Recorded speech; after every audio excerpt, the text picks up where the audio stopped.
Iran. जब ये नाम सुनते हैं तो अक्सर खबरों और हेडलाइंस की बातें दिमाग में आती हैं, है ना? लेकिन चलिए एक पल के लिए उन सबको साइड में रखते हैं, क्योंकि सुर्खियों के पीछे एक ऐसा देश है जो जितना पुराना है उतना ही कह सकते हैं जवान भी है। तो आज इसी को समझने की कोशिश करते हैं।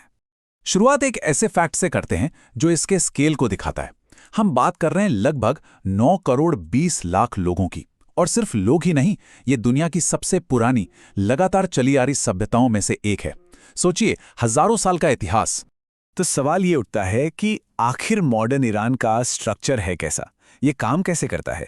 इस पूरी चर्चा में हम इसकी ज़मीन, इसके लोग, इसका इतिहास और इसका जो एक यूनिक पावर सिस्टम है उसे एक एक करके समझने की कोशिश करेंगे। तो चलिए शुरू करते हैं। तो सबसे पहले बात करते हैं ईरान की जमीन की, मतलब इसकी ज्योग्राफी की, क्योंकि ये सिर्फ एक बड़ा देश नहीं है बल्कि स्ट्रेटेजिकली भी बहुत बहुत ज्यादा महत्वपूर्ण है।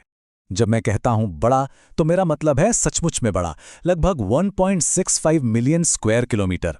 ये इसे मिडिल ईस्ट का दूसरा सबसे बड़ा देश बनाता है, सिर्फ सऊदी अरेबिया से ही पीछे है। ये साइज में इतना बड़ा है कि इसे सिर्फ एक देश कहना शायद ठीक नहीं होगा। ये अपने आप में एक सब कॉन्टिनेंट जैसा है।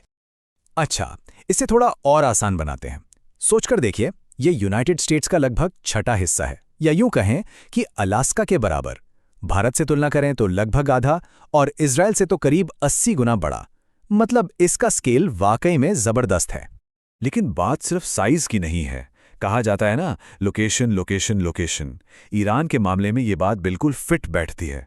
इसकी सीमाएं स्ट्रेट ऑफ हॉर्मुज़ तक हैं। ये वो पतला सा समुद्री रास्ता है जहां से दुनिया का करीब 20% तेल गुजरता है।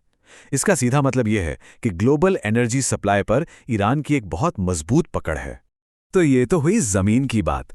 अब आते हैं उन लोगों पर जो इस जमीन पर रहते हैं। और यहाँ दो बातें बहुत खास हैं। ईरान की आबादी बहुत जवान है और बहुत डाइवर्स भी। देखिए, बाहर से देखने पर कई बार लगता है कि ईरान मतलब एक ही तरह के लोग, लेकिन असलियत इससे कहीं ज्यादा दिलचस्प है। ये एक एथनिक मोज़ेक की तरह है।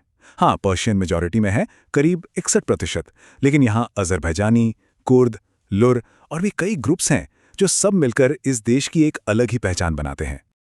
और अब वो बात जो शायद सबसे ज्यादा हैरान करती है, ईरान एक अविश्वसनीय रूप से युवा देश है। अंदाजा लगाइए, देश की लगभग 60% आबादी 39 साल से कम उम्र की है। ये एक ऐसी पीढ़ी है जो एनर्जी से भरी है और जिसके अपने सपने हैं। अब जरा इस बात के असर के बारे में सोचिए। इसका मतलब ये है कि ज्यादातर ईरानियों को 1979 की इस्लामिक क्रांति याद ही नहीं है।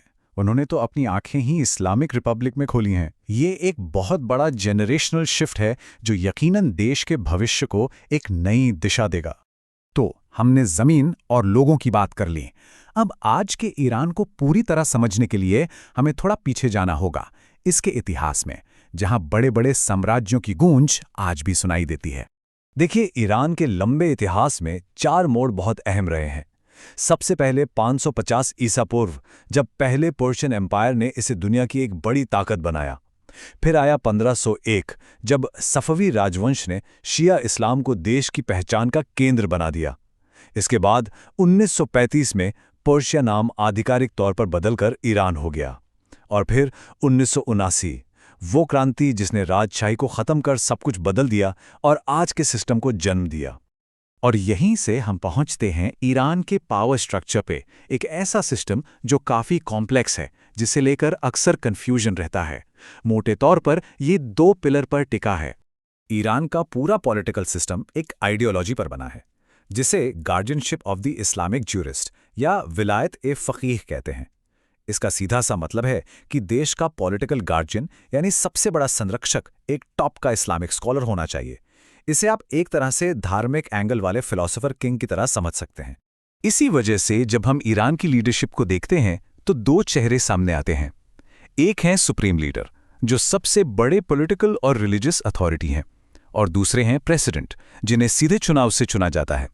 लेकिन, और ये बहुत बड़ा लेकिन है, ये दोनों बराबर बिल्कुल भी नहीं हैं। असल में सारी की सारी असली पावर सुप्रीम लीडर के हाथ में होती है।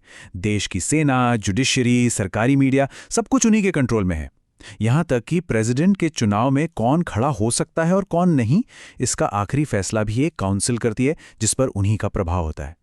तो ये एक ऐसा पद है जिसके लिए कोई डायरेक्ट चुनाव नहीं होता, पर ताकत सारी उसी के पास है।